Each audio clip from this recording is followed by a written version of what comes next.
Avaka, Ekara, Hakoro Videde, Ekara, Enji Dribala, Ekara, Enji Scroofa, Ekara, waiting for the right nigga, right time.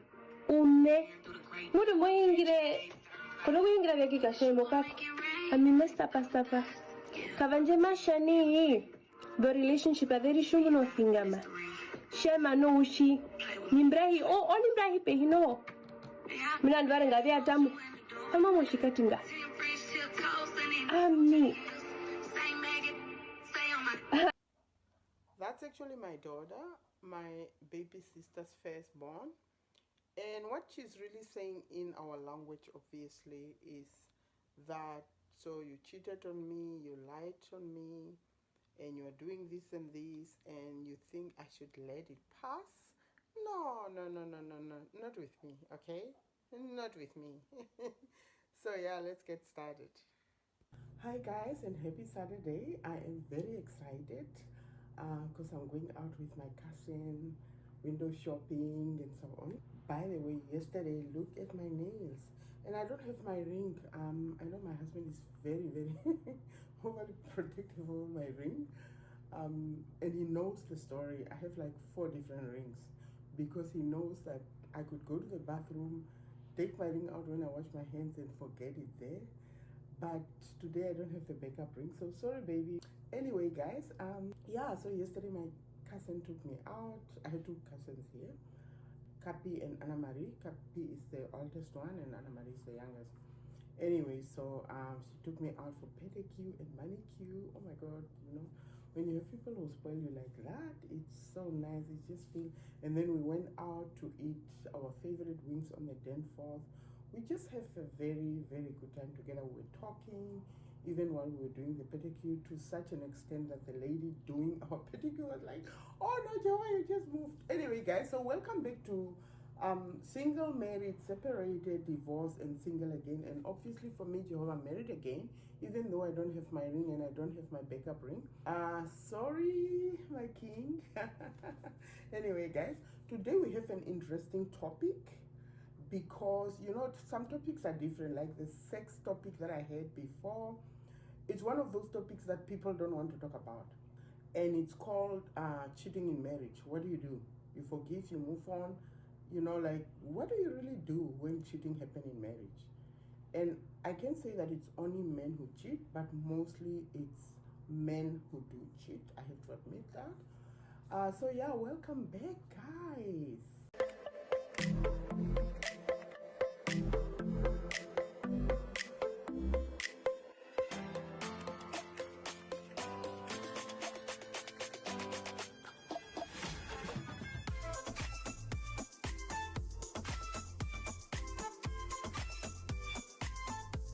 Welcome back, and as usual I always pose with my hair because I want to encourage you guys to, you know, anyway, actually hair is like makeup. There's different reasons why people use wigs, so I always teach from a perspective of, are you used to that because of what has been preached in the past, longer hair better, or why are you using it? But the reason I say that is because you might actually use a wig because maybe your hair don't grow or whatever, it's difficult to keep your hair. So I'm not judgmental towards that. I'm only trying to teach those people that have like beautiful hair. Like my cousin that I just told you now, she you know, spoiled me yesterday. She actually, like, she literally keep her own hair. Like she use her own hair. She's very comfortable in her own hair. But sometimes we braid. Like yesterday when I met her, she braided her hair. So that's the same with makeup. I literally right now, you won't believe it probably, because sometimes my husband doesn't believe it because he's really not into makeup. Yeah, so I don't have makeup, unless you call makeup my lipstick, which is the only thing I used. Sometimes I use powder for my face, but this time I didn't.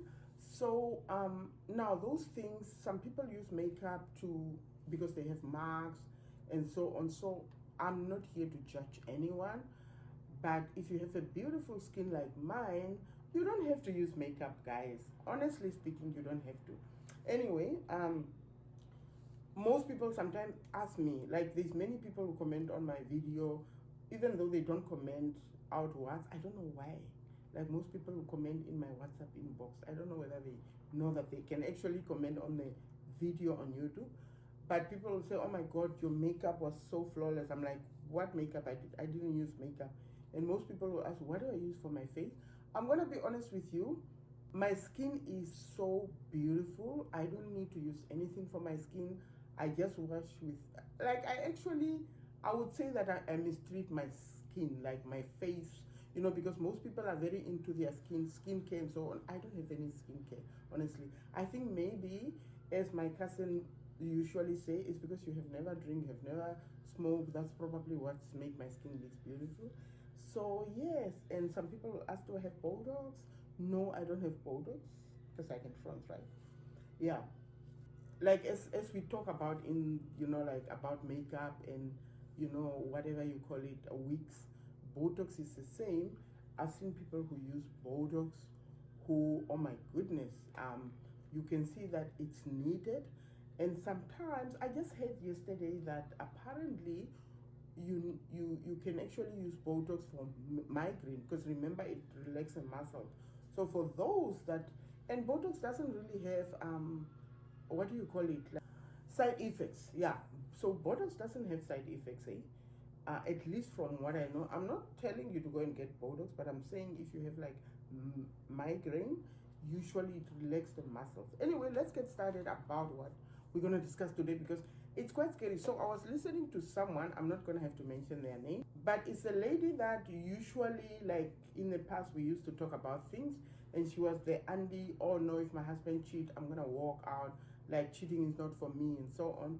And then she changed her rhetoric, and I'm like, I don't know, I'm just guessing, did her husband cheated? The reason I say that, this is why I say that. So most women would advise other women, oh no, if what? Your husband cheated? Oh my God, if it's me, I'm gonna walk out, like I'm gonna leave that bastard, right? Sounds good, I don't know. But then when the husband cheats, they change that rhetoric of leaving the bastard.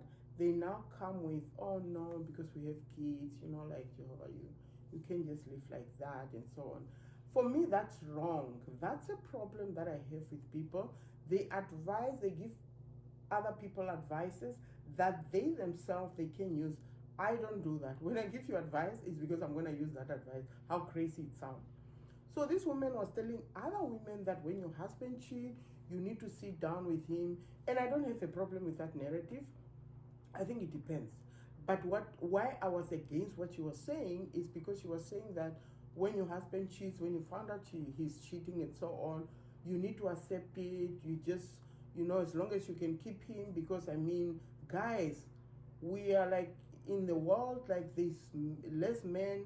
So if you leave your man, what kind of men are you going to get? So you just need to manage, you know, like, and I'm like, what? I think her husband cheated, because there is no way she can talk that way. Or did she learn? What did she learn from? Did she learn from an experience and she realized it's not easy? It's not easy as said, or what? Like, I don't understand. Okay, so this is the thing. The reason I say that it depends on different occasions or whatever is because personally, like I said, I like, remember, this is my third marriage. I was obviously married to a Namibian, a Herero man, my tribe, who I think I explained before. I'm going to put that video here, like the name, so that you can go back there. But for me, that time, polygamy was not a big deal. Like, I'm coming from a tribe, the Over Herero tribe is actually very polygamous. Like, let's admit it, right? So, and because of the rules, and should I say the advice that I was given as I was getting married from this specific woman, who obviously the rule was that if he's cheat, it's not a problem. If he beats you, it's not a problem. But if he's not providing for the family financially, that's when it becomes a problem. And as I said in that video, for me, it was actually the opposite. For me, it was like if he cheats, I walk out. If he beat me, I walk out. I'm very afraid of like physical, you know, and so on. Even though I talked so much, so most people expect me to, you know.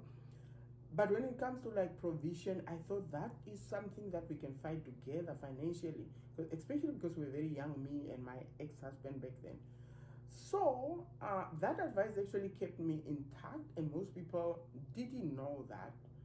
But I think most people know, like, you know, what's going on in our, you know, tribe and so on. Don't act like holier than thou. Okay.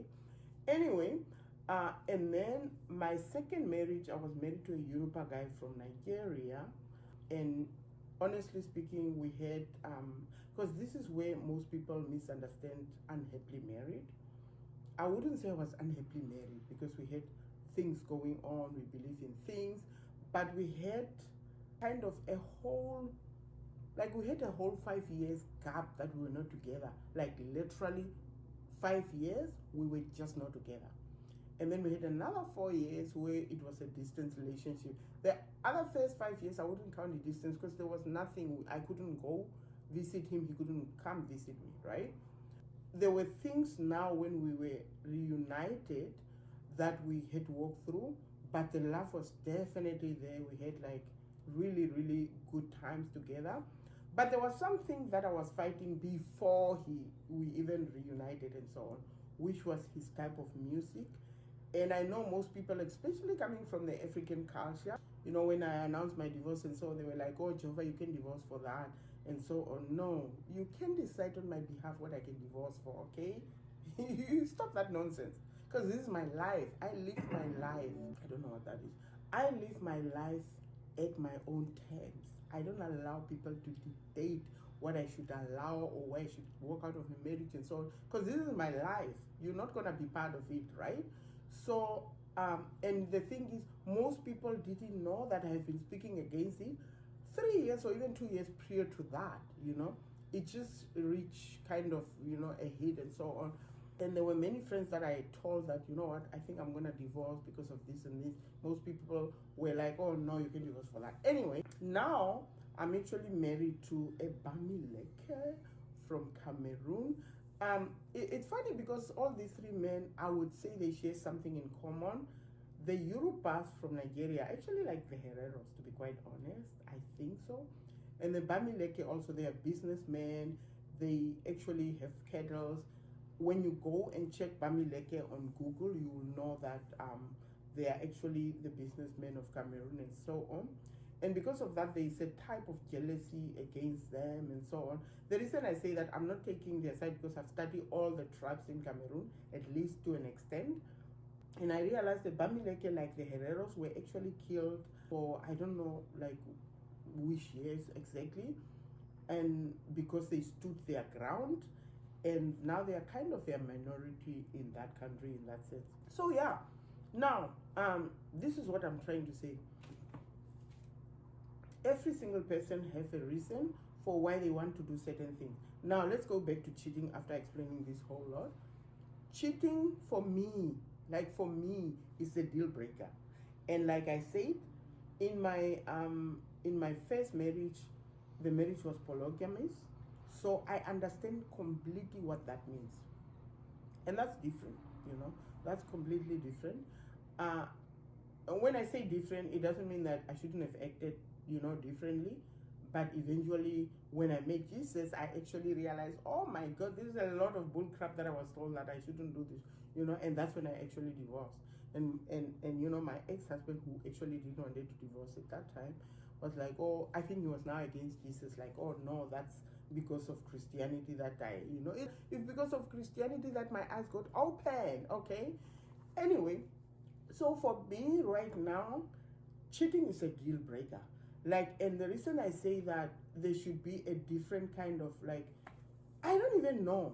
Like, I don't even know, even if I want to say that if you cheat accidentally, because how do you cheat accidentally? Like, how does someone cheat accidentally? Because this is a thing that I will tell you right now. Cheating takes a lot of planning and a lot of time, guys. Okay? You just don't go into a room and cheat with someone. No, you have deleted SMS, secretive SMS that you do with this person or conversation that you have to delete. And I always say that cheating doesn't start with physical, connection. No, cheating starts with an emotional connection. When you have messages that you have to delete so that your spouse doesn't know about them, you are literally cheating, okay? Don't wait to say that, oh no, I haven't been with this person physically. If you have to delete messages because you're afraid your spouse is gonna see it, you are actually cheating, okay? Stop this nonsense if it's just, oh no, because it's not like that. And the reason I'm saying that for me it's a deal breaker is because if you have to plan all those things and then eventually cheat, then it's not an accident. So I'm not gonna put like a maybe or whatever. For me, cheating is a deal breaker, and hold me responsible over the years, because I know the kind of man that I'm married to. I know, like, he's a he's a man that put boundaries. Like, for example, and this is why I'm saying that sometimes men cheats, not accidentally in that sense of like, they have these things. For example, okay, the reason I say that is because me and my husband, we don't have friends of the opposite side. And that's not even something that we decide, although eventually we end up talking about it. I just don't have male friends. Even in my previous relationships, I just don't have. I really don't have male friends. It's weird thinking about it now, especially because, I was younger and so on in my first marriage, but I just don't have. Now, my husband also don't have male, female, friends and so on. My second husband, though, because he was very much in the public eye, he's a musician, and so on, he had a lot of female friends, and I didn't have a problem about it, to be quite honest, which is weird, because with this husband, and I have to tell you the difference, because I think when something is meant to be, it's different. So my first husband, obviously now ex, to be quite honest, I don't have to say we met each other parents because we're both Namibians, same tribe and so on. That's, I don't have to explain that. My second ex-husband, obviously, being Nigerian Yoruba, I've never met his parents. He's never met my parents. We talk over the phone. Like, I had a good relationship with mommy, his mom, and so on. I've not talked to dad. I've talked to some of the sister. I had a very good relationship with his younger brother who's in a divided state. But that's about it. Now, my current husband, you probably won't believe it. As I told you before, we got married within 4 months of reconnecting in that sense. And I flew to Cameroon to marry my king. And then, obviously, I met his parents, everybody. And then he flew in 2025, in Jan. He flew to Namibia to meet my parents, and everybody adore the ground he's working on. In fact, this is so weird. I think I'm gonna play I don't know whether I can convert it, but my other mother, my mother younger sister, who didn't go to meet him because we didn't go to Chibingwe, sent me a video recently with my cousin. They were like, oh my god, you have the cutest husband. And then my mom was like, and then my cousin was like, how did you see the eyes and so on? How did she see the eyes and so on? And then they actually gave him a name, Kenomukwao Hapo. Yeah, that's my husband's new name, Kenomukwao. Like, he's so handsome that he doesn't have any equals. That's what it really means. Like when they say God has no equals, like he's just almighty.